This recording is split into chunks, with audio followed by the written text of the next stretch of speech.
Hey, you guys. I got an email from Uber because they just care so much.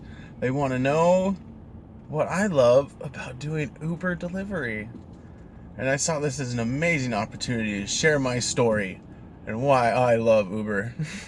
I swear, I think these commercials they do with these people talking about why they love driving for Uber so much, I feel like they're paying these people or something. So, anyway, the survey starts off, why did you choose to do Uber delivery? Let's see.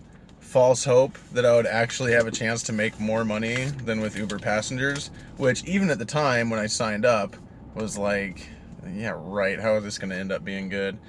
Um, what tips would you give to somebody, would you give to a friend if they were going to do Uber delivery? Well, do DoorDash, Postmates, Caviar, Amazon Flex, Grubhub, basically any of the others first, and then turn to Uber delivery to fill in your dead spaces between. That would be my advice. These were my answers to Uber, by the way. What surprised you about the most about Uber delivery? Let's see. What surprised me the most? The fact that I got less tips doing Uber delivery than I get driving passengers around. That was pretty surprising. How would you improve Uber delivery? Let's see. Maybe the same way we all would like to see Uber improved. Tips. Burp. Encourage tips. Hello, Uber. Get rid of Kalanick. That'd be the other thing. What is your favorite part of Uber delivery? Okay, this is a tough one. Taking a break from driving snotty, entitled passengers around for a few minutes. I think that's got to be my favorite part of doing Uber delivery. In one word, how would you describe Uber delivery? I had to really think for this one for like 10 milliseconds. Lame! And then they asked me to attach a picture and send it to them. And so I found a picture online of a Love Lift picture. Or the picture said, why I love Lyft or something like that. And it had like the Lyft symbol and hearts and stuff. Anyway, whatever, dude. I think, Uber Eats overall is like just an extension of how crappy Uber is. And I understand there wouldn't be, as big of a sharing economy right now as there would be without Uber. I get that, but, their business model is so unsustainable. I mean, they're just throwing so much money away on guarantees and, new bonuses for new drivers just to get people on the road instead of just keeping the structure they had of, keeping a high price and keeping the standards higher and, not buying everybody in the world a ride. I don't know. I don't know business, but I just know that the way it's going right now, if I was an investor in Uber, I would be pulling my money out because it's not sustainable. I mean, I understand they're looking down the road towards the automated cars and that being the future of transportation. And, maybe they know a lot of things I don't know. But in the meantime, you have a bunch of disgruntled drivers who hate what they do. And, you're starting to see fights starting all the time with passengers and, all these violent things happening and all these crazy stories. And it's just because Uber has created this god-awful culture of drivers that feel like they're just disenfranchised and, they don't care about them.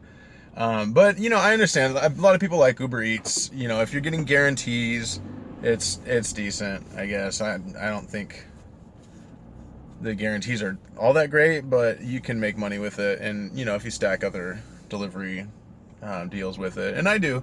I turn it on. When my wife and I are working together and we're doing Postmates and Caviar and we hit a dead spot, I'll turn on Uber Eats. And a lot of times it'll come up with a ride. But, it doesn't pay as good as Caviar or Postmates per mile and almost never get a tip.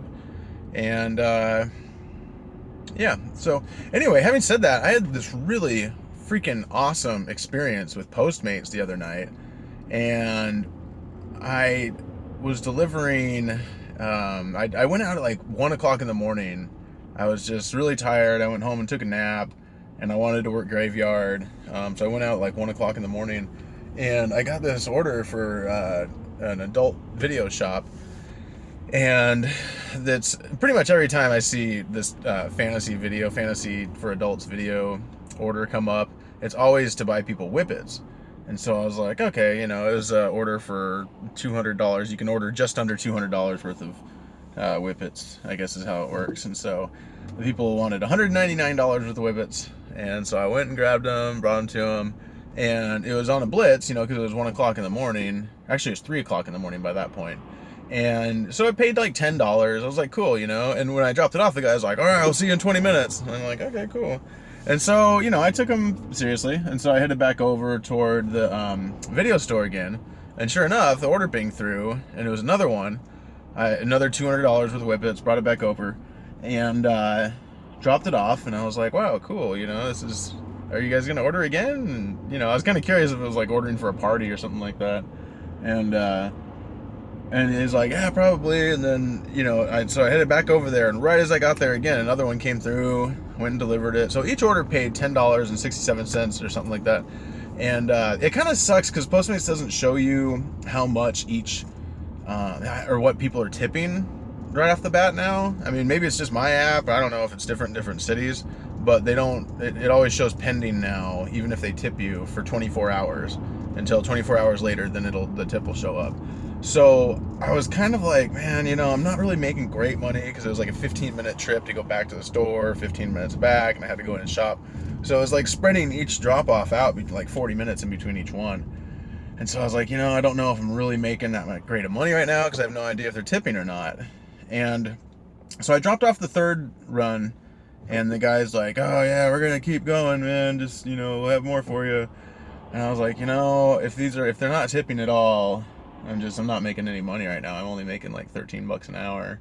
And so it was starting to surge with the airport rides with Uber and Lyft. So I switched over, took a Lyft, surge, primetime ride. Ended up, it was like $20 I made on that. And then I just called it night. Or morning, whatever. It was like 5:30 in the morning. I went home and went back to sleep.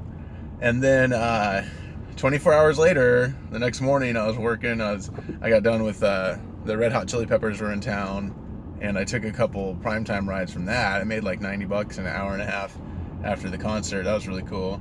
Well, then I got home and I checked my app at 3 o'clock in the morning, and they put $45 tip on the first drop. And I was like, damn. But then I wanted to go to sleep, and I couldn't check the other ones. And so I went to sleep, and I woke up like 2 hours later, and I checked the app. $45 tip on each drop. Boom, boom, boom. Freaking plus the $10. $165, and it took about an hour and 40 minutes to do all of them. And the only thing was, I was just sitting there kicking myself going, man, I should have went back and kept doing more orders for them instead of doing the airport stuff. If I could have got 2 or 3 more of those, oh man, I would have been really doing well. But I thought about that for a minute, and I was like, that's kind of crappy to be not happy about such a great thing. And very grateful about what I had gotten. And I'd never made money like that before. It was basically about $85 an hour that I made doing Postmates. And I've never made that much money before doing any of the apps. And so that's pretty cool. I mean, not to give anyone false hope, that doesn't ever happen. I mean, that's ridiculous, but it was amazing. And yeah, it was fun. Have a great night. Day. Thanks for watching. Like, comment, subscribe, all that jazz. See you.